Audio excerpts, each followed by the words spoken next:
آپ نے پلاٹ خریدا یا مکان خریدا یا گودام خریدا یا دکان خریدی یا گاڑی آپ نے خریدی ہے، اب اس کی زکوٰۃ کی ادائیگی بنتی ہے یا نہیں بنتی؟ تو اس کی دو صورتیں ہو سکتی ہیں۔ آپ نے گودام خریدا، آپ نے دکان خریدی، آپ نے مکان خریدا یا آپ نے کوئی پلاٹ خریدا، مقصد یہ تھا کہ پلاٹ پر میں 5-7 سال کے بعد کوئی اپنا مکان بنا لوں گا، یا مکان آپ نے خریدا کہ میں رہائش اختیار کر لوں گا، یا گودام آپ نے خریدا کہ یار اس کو اپنے استعمال کے اندر لے کے آئیں گے، اسی طرح آپ نے دکان خریدی کہ اس کے اندر کچھ نہ کچھ کام کریں گے، یا میرے بچے اس دکان میں کچھ اپنا کام شام کریں گے۔ اب ایسی صورت میں آپ نے اپنے استعمال کے لیے جو مکان، دکان، گودام یا گاڑی لی، گاڑی آپ کے اپنے استعمال میں آ رہی ہے، آپ خود چلا رہے ہیں، اس کی تو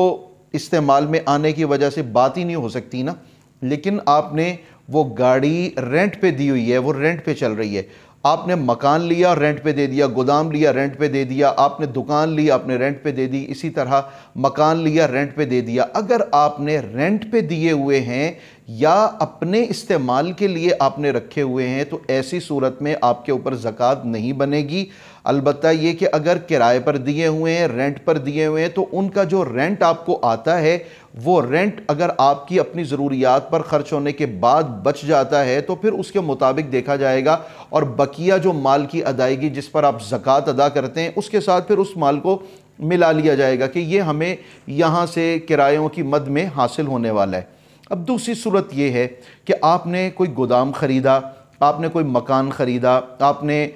کوئی دکان خرید لی ہے، آپ نے کوئی پلاٹ خریدا، مقصد یہ تھا کہ یار اس سے کچھ ارننگ ہو جائے گی، یہاں پہ 2-3 سال ہم رکھیں گے اور پھر یہاں کچھ پیسہ بچے گا، ہم اس کو آگے سیل آؤٹ کر دیں گے۔ اب آپ کی نیت کیا تھی؟ اس سے کاروبار کرنا۔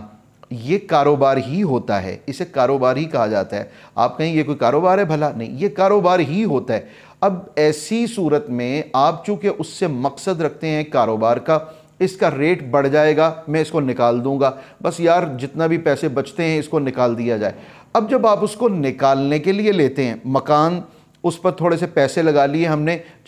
تاکہ اچھے داموں میں نکل جائے، گودام ہے اس کو ذرا اور زیادہ فرنشڈ کر لیا، اسی طرح آپ نے گاڑیاں خریدیں، مقصد آپ کا یہ تھا کہ ان کو ہم آگے سیل آؤٹ کریں گے۔ ایسی صورت میں آپ کے اوپر وہ جو ان کی اماؤنٹ ہوگی، جتنے کا وہ پلاٹ ہوگا، اس کے اوپر آپ پر زکوٰۃ لازم ہوگی۔ جب آپ نے تجارت کی غرض سے، اپنے کاروبار کی نیت سے وہ پلاٹ خریدا ہوا ہے، مکان خریدا ہوا ہے، دکان خریدی ہوئی ہے، گودام خریدا ہوا ہے، گاڑی خریدی ہوئی ہے، کاروبار کر رہے ہیں آپ اس چیز کو بیچتے ہیں اور اس سے آپ فائدہ حاصل کرتے ہیں یا کرنا چاہتے ہیں مستقبل میں 2 سال کے بعد، 4 سال کے بعد یا 6 مہینے کے بعد، تو ایسی صورت میں جب آپ کے زکوٰۃ کی ادائیگی کا وقت آن پہنچا ہو تو بقیہ مال کی ادائیگی میں آپ ان تمام تر چیزوں کو بھی زکوٰۃ کی ادائیگی میں لازماً شامل کریں گے۔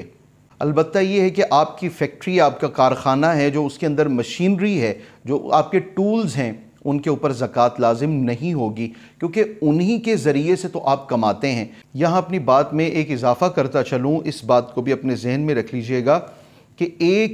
کسی چیز کی قیمت خرید ہے، آپ نے جب خریدی تھی وہ چند لاکھ کی تھی،